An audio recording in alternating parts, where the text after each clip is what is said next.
Hi and welcome to this first after Christmas, actually it's still Christmas technically, stream and a review of Wonder Woman. So face to face now guys, Merry Christmas to everybody. I hope that you had a great time and that you did not overeat too much. And I did. So yeah, I I wanted to show myself and I actually recovered from that, but still haven't, so I feel like a balloon. Anyway, guys, so Wonder Woman, I saw her on the 25th, so that was a day and so ago.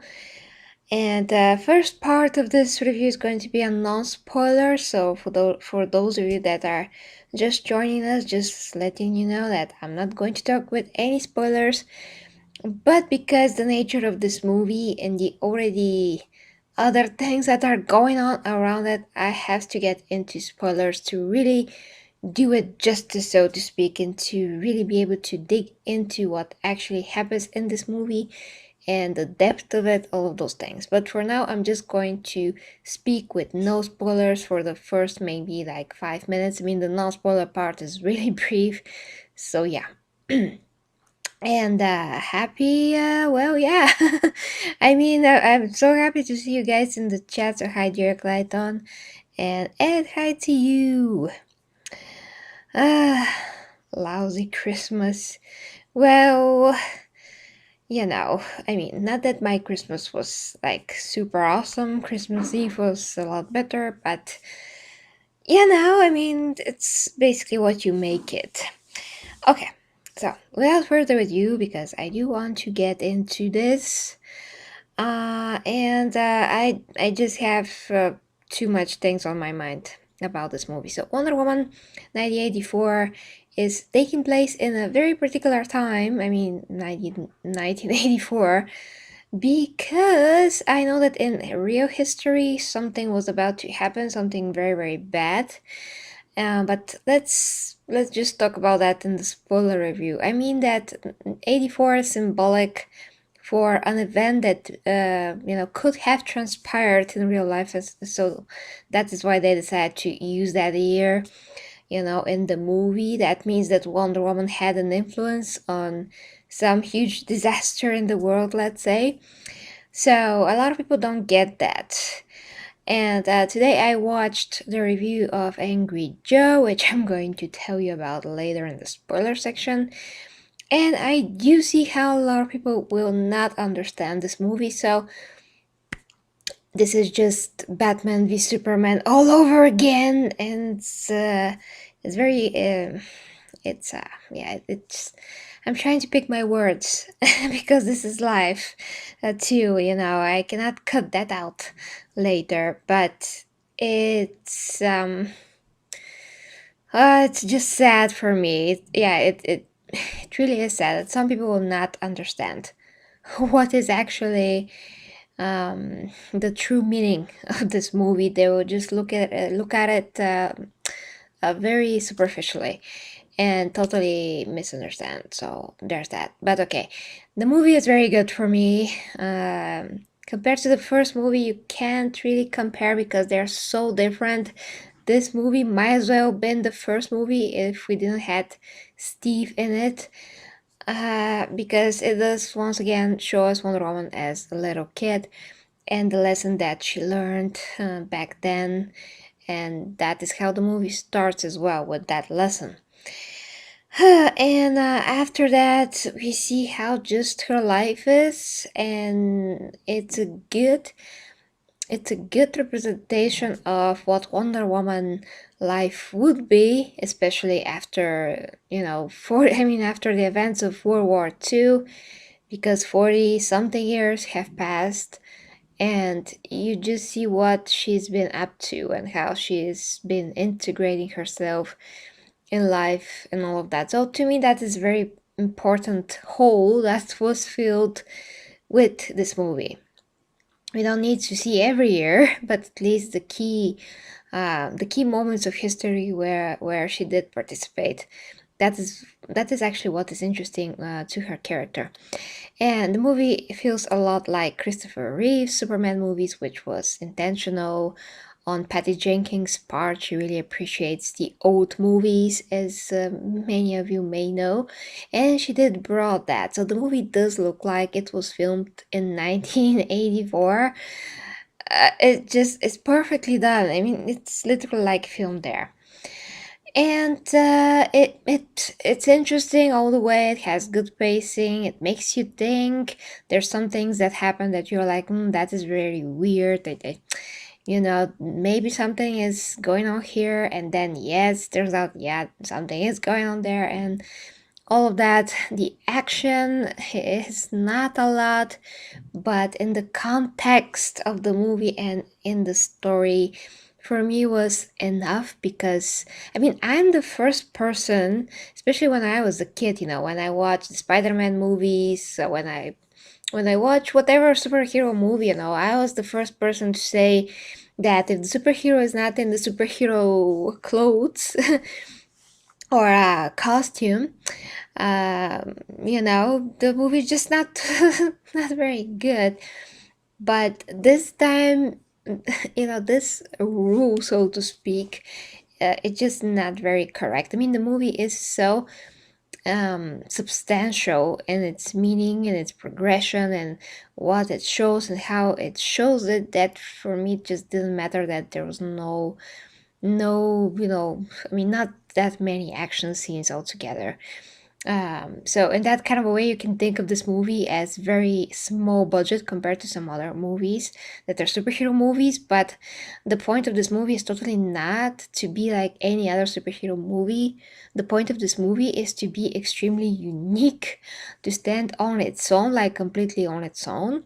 In the same time, that does not exclude the movie from the share this universe. I mean, they don't need to reference anything or anyone for the movie to be in that universe. It just doesn't need to, because it's in that year where a lot of the other superheroes were not even born, or very little, or all of that. So it is very. How to explain this? Well, yeah, I already explained it, that it is, uh, standing on its own, and it can coexist with the other movies and still be in the same universe. Just nothing stands in the way of that. So I would say Wonder Woman 1984. It's a amazing, actually, in many ways, comic book movie, but you have to be able to get it. If you don't get it, you'll be very disappointed. Maybe how Angry Joe was. I will watch his review, and it was like watching a few. I'm really trying to pick my words here. Children. I'm sorry about that comparison, but it was like watching children that just does not get themes or philosophy or topics that are a lot above, what regular people think in their day-to-day lives. And that is the problem, because a lot of people do not think about these things, and they're so into themselves and into their own asses, and so just looking at the world as this mere material existence without any like drop of meaning, anything beyond that. And if you have this consciousness, it's normal for you to not understand this movie. And I'm just really disappointed by what I saw from his review, because he's a superhero fan and he thinks that he understands perfectly Superman and Wonder Woman, but now he's like totally against Patty Jenkins, and he thinks that she does not understand Wonder Woman. But Wonder Woman in this movie is the Wonder Woman that you would imagine that has always been there. I mean, she's always been like this, with such a compassion. I mean, true warrior, but also compassionate, understanding of others, understanding of why somebody would be violent or aggressive or just negative. She sees the problem behind a villain. She doesn't see just the evil that a villain can do or does, but she also can recognize why this villain is a villain, and the pain that goes through that person for him to become such a horrible, horrible human being. and to be able to inflict pain on others. What is the thing that troubles them, her, him, whatever? And when she can unravel that, when she can get into other people's shoes like this, she just becomes much more than somebody with powers, because she actually has the qualities within her that are, despite of her powers, that makes her who she is. Not her powers, but all the qualities as a person that she possesses, that are so pure and so objective that she's able to see and act accordingly, and to just give chances to, so to speak, the villains to see the error of their ways. And that is something that you don't really see. I mean, a lot of heroes will be just like, well, I'm gonna punch you in the face. Not a lot, not everybody, but reasoning with an evil guy or a girl or whatever, uh, when you don't know where they're coming from, why they're doing this, it's just not a common thing. And especially, it's not a common thing how Wonder Woman does it, because Wonder Woman does it because she really knows the problem, and she really can get into things, as a philosopher, actually, as somebody that understands perfectly human psyche, somebody that lived for 5,000 years, and all those things she just understands, and she uses that before she has to get physical with somebody. So I understand why this movie didn't have a ton of action scenes, just didn't needed those. But whenever we saw Wonder Woman does anything, was absolutely amazing and breathtaking. But I'm going to talk about in the spoiler section of this review. So I'm gonna start with the spoilers in just a sec.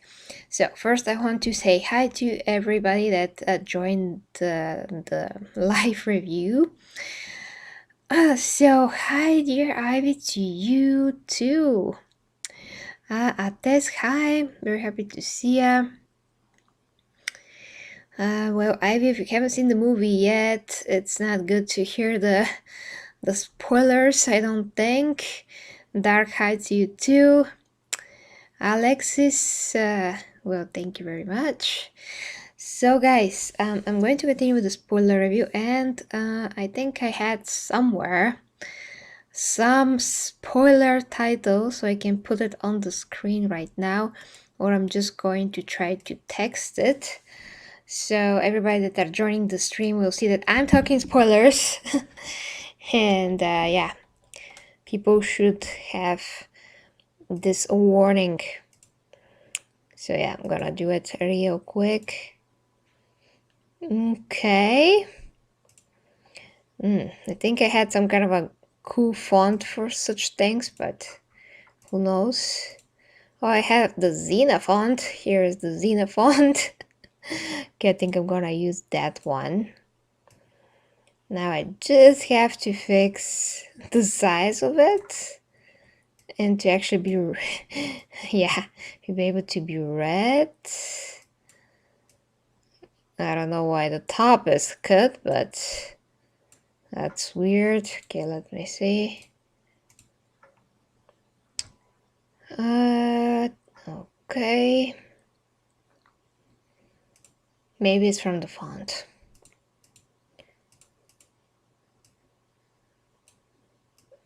Huh, interesting. Okay, a bit more touches here and there.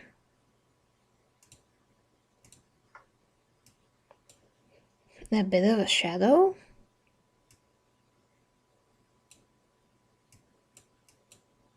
Okay.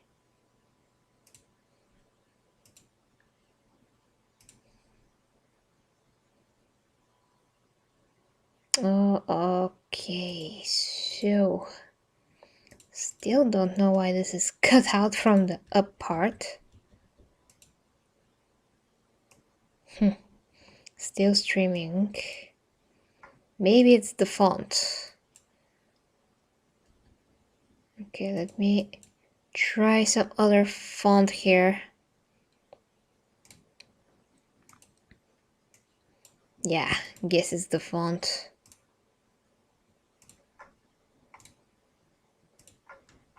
something readable. Okay, this is readable.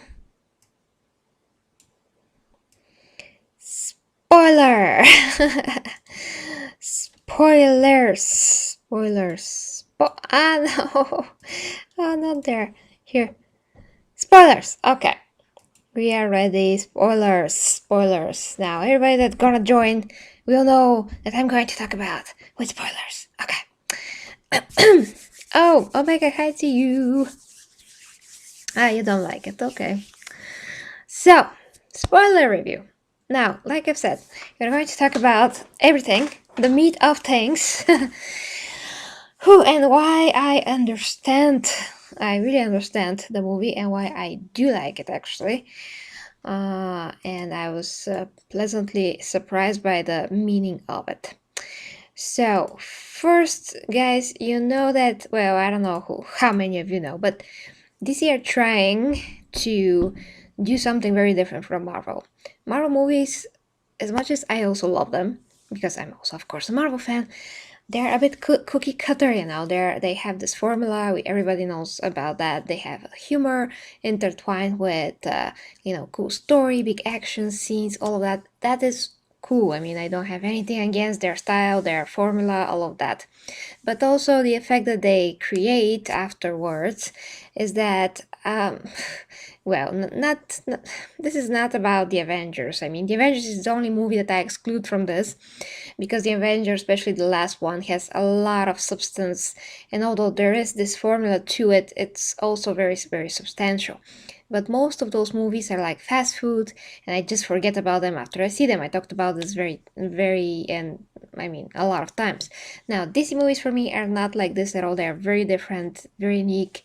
They can be all kinds of things, like the Joker movie, like Batman v Superman, all of that. And I love all of them because I just understand the deeper meaning that they're trying to, you know, they're trying to do. Now, that doesn't mean that they are perfect, you know, and the first Wonder Woman, Ares, was atrocious. I still love the movie and everything pretty much about it except Ares because he was awful. He was the worst possible Ares that ever was on screen. Yeah. Now, about this movie, guys.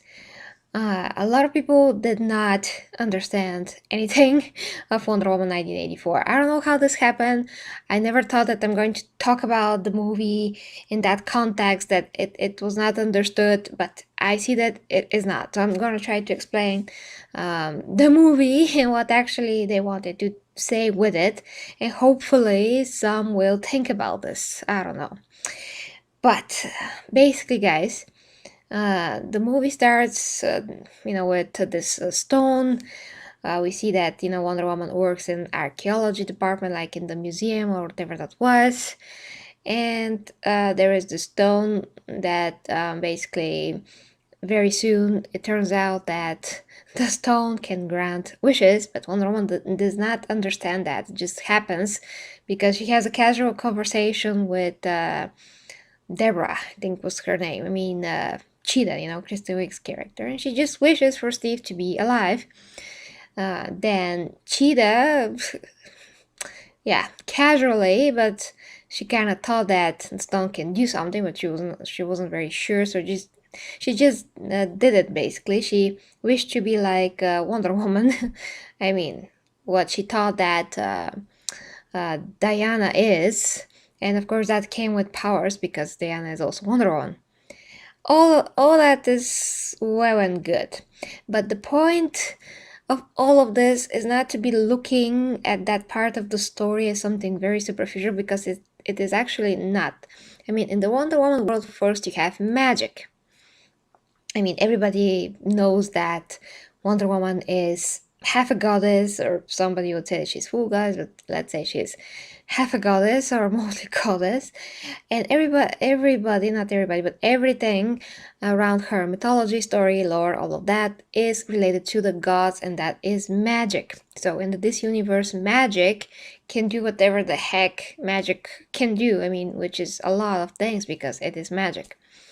So we found out later on in the movie then that this stone is created by some Indian god, I'm not sure what kind of, or a Mayan god. And Wonder Woman also says that there's a lot of gods that did different objects in the world, like spread them into the world for different reasons. And here, if you understand mythology, if you understand a lot of things, I mean, you really have to have a context for DC Comics, for this universe.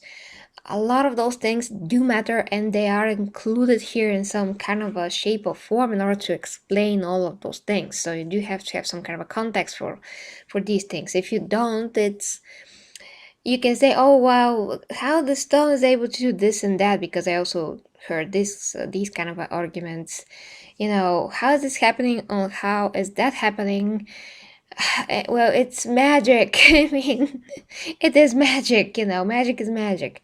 But it was well enough explained that the stone can grant wishes, but it does take something from the person that makes the wish, because you cannot just manifest something. It has to be taken from somewhere and then be manifested somehow.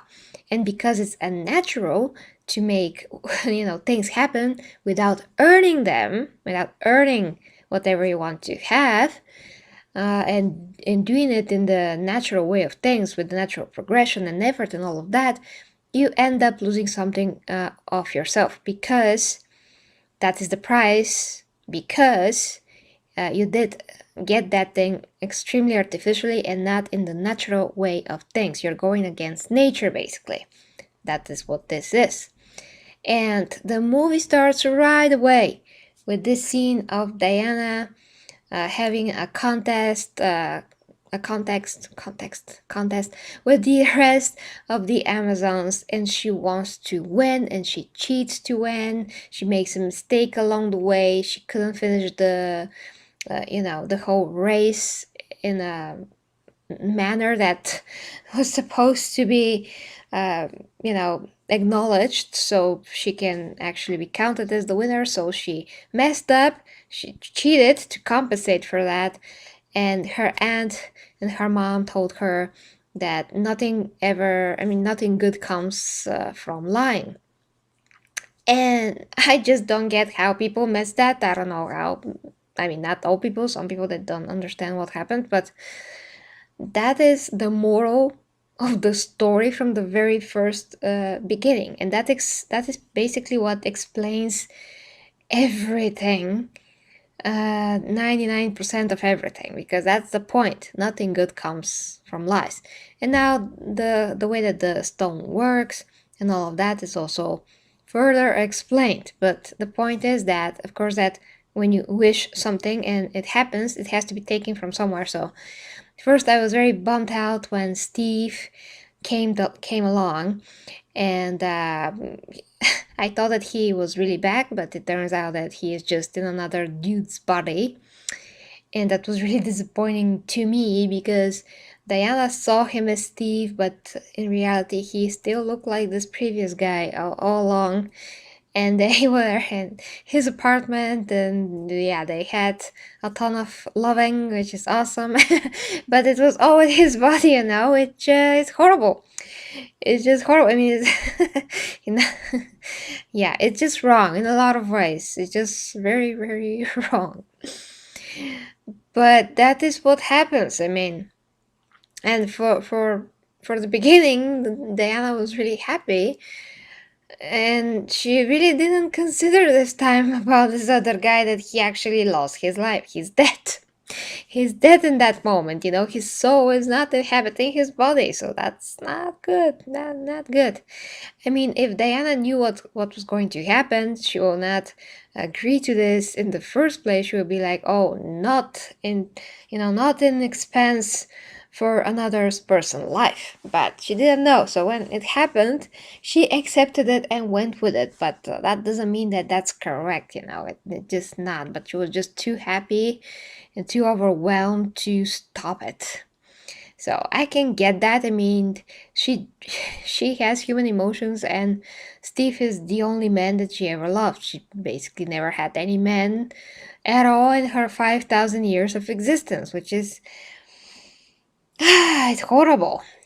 So of course that she's gonna feel super attached to her first love, and that first love is pretty awesome guy. So if he had her powers, he never had to die anyway, and they could have been together and all of that. I mean, for forever. Never mind. That's on the on the other hand. And then when I saw that she cannot break the lock when they tried to go and search for, I mean, to enter Maxwell Lord's building or something like that. I don't remember what that was. But never mind, when I saw that she couldn't break the lock, Steve was like, oh, that's a tough lock. And I'm like, that's impossible.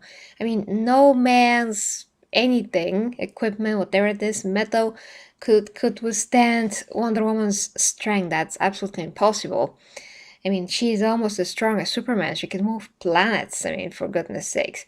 So, what is happening here? Well, I was completely right in the course of the movie that, it turned out that she was losing her power. And that was her price to pay, which she was also not aware of. And we see Cheetah and we see what's happening to her. She's awkward. She wants to be like Wonder Woman because her whole life she just lacks the strength to build her own confidence, her own sexiness, her own femininity, and she's just always crushed by other people. I know how that feels, I understand her totally, but I'm gonna get to the meat of things in just a sec. I mean, to the thing where it immediately struck me when they're also introduced Maxwell Lord. So when they get to Maxwell Lord, Demigod, she is painted as full goddess in this movie, and in the comics, in the New 52 or in the remake, I think that they made her full goddess, but that's another topic. Anyway, so when we see Barbara, how she is, all of that, and then when we see Maxwell Lord and how he is and all of that, it's just obvious what is the thing that connects the two. Well, the thing that connects the two is the fact that they are both desperate, pathetic people. That is the sad thing. That is an archetype of a lot of people in the world today and in general. Because if a person is going through life and they never really understand themselves, never really get to learn about themselves, and they only go through life, go through the motions, they don't think about their own behavior, they don't think about their own feelings, they just put everything inside and just hold it in, don't express their feelings at all, they just put it all inside. That is basically turning them to very pathetic, very sad people.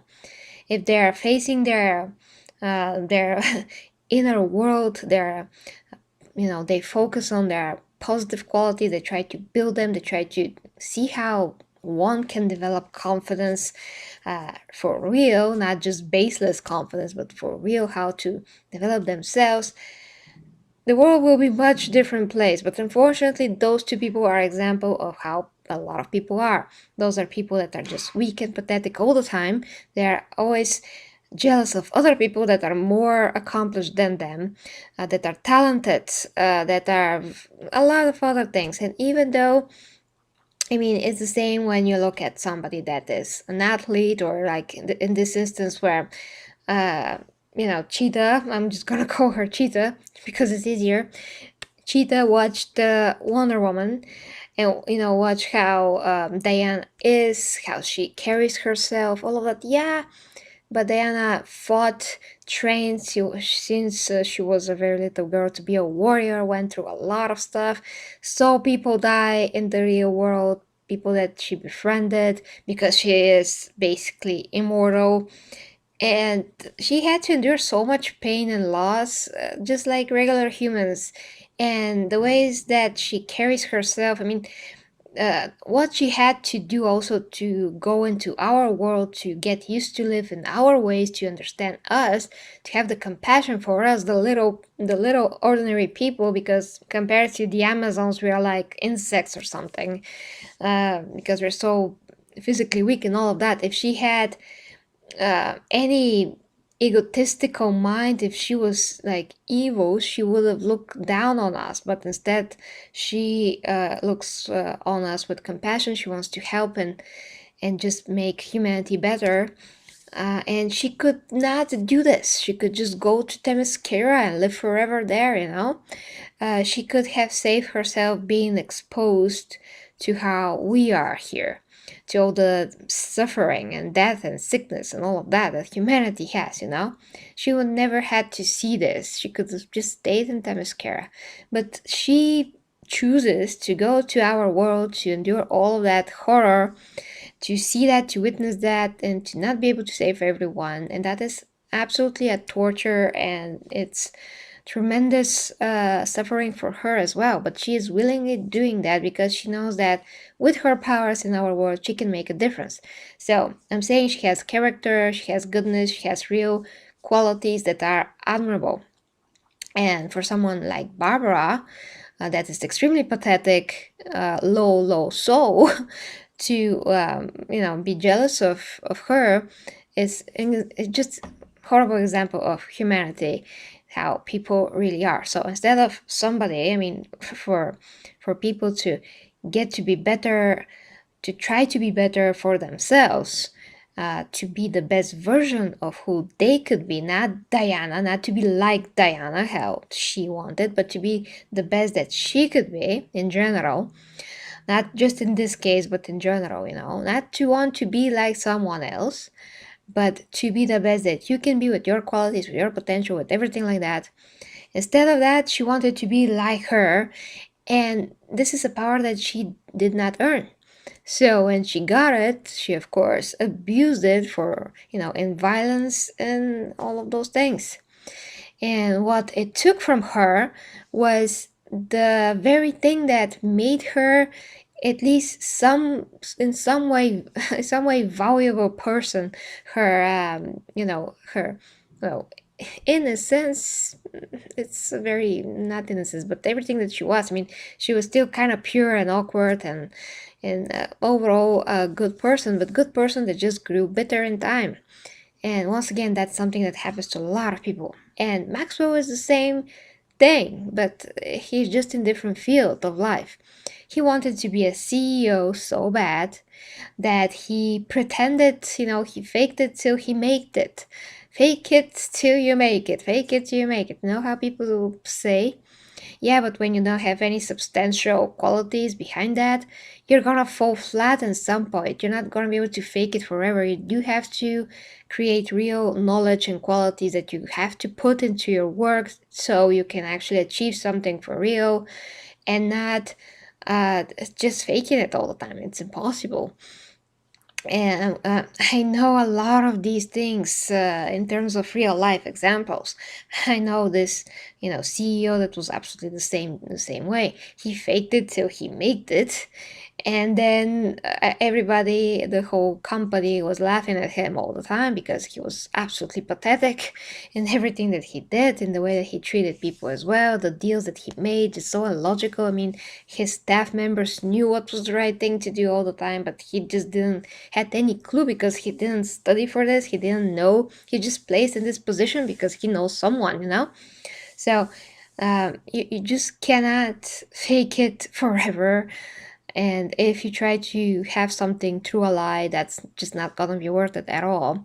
And it is going to come around, what goes around comes around, and take the price from you, will make you pay the price. I mean, so that is what happens. I mean, that is the meaning behind it, the meaning that everybody have to take, that you cannot live your life being jealous and bitter. You have to then turn to yourself and to see who you really are, to accept your flaws and your good qualities, and to try to iron out those flaws as much as possible, because that's also possible with a conscious effort, as long as you are honest with yourself and know which are those flaws, and then work consciously to correct them, and then to improve upon the things that you're already good at. And that requires a lot of strength and inner power and inner motivation. But that motivation should come from your own appreciation and respect for yourself and for other people that you also interact with, because otherwise you're going to do horrible misery to their lives as well, along with yours. So you're gonna ruin your and other people's lives. And when this happened, I mean, when everybody made the wish, manipulated by Maxwell Lord and his powers, all of that, we saw that, people wish for a lot of selfish things, because people just operate in this very material mindset from day to day. They're just like, um, oh yeah, I wish for $1 million. They say these things on the top of their heads without thinking, because they actually don't know that that wish is going to be granted. That's also something that you have to keep in mind, that when Maxwell Lord did this, he's like compelling them almost to say what they want, but those are not desires that are really thought about. They are not thought through in any way. People just said those things on the top of their heads, and that's why all the chaotic things that happen start to happen, because nobody thought about it. They were just like, oh yeah, he was like, don't you wish about this, about that, and they're like, yeah, yeah, yeah. And now it's not very well explained in the movie, but he was able to, I mean, he understood how to take what he wants for himself, to define the price that people are going to pay when they wish for something. So he used that price and transformed it, into a healing power, so he can heal himself and to make himself more powerful. So that is just his conscious growth into becoming the stone, because you don't expect that he's gonna know how to use the powers right away. He's gonna grow into them and to feel how to do it, because that's kind of unprecedented thing, for someone to wish to become the stone itself.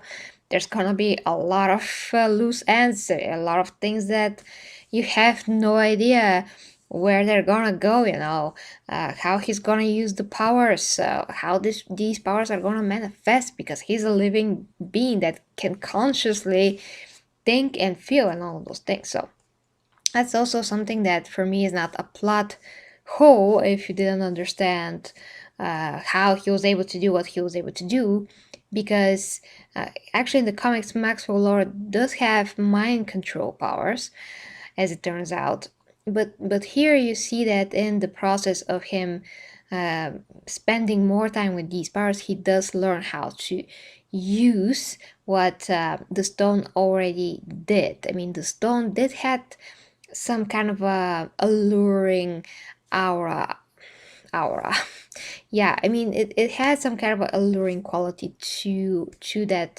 I mean, to the stone itself, so people can grab it and just not wish per se, because Diana was the only one who could read the language, um, you know, compared to Barbara, who didn't know and Diana told her and all of that.